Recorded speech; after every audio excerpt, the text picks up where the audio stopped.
Assalamualaikum warahmatullahi wabarakatuh. Kami sedang berada di Masjid Raya Sumatera Barat, tepatnya di Kota Padang.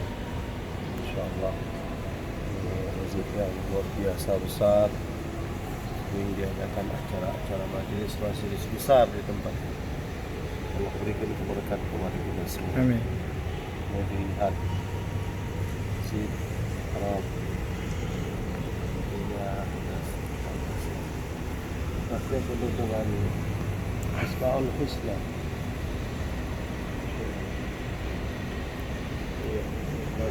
Sangat mengharap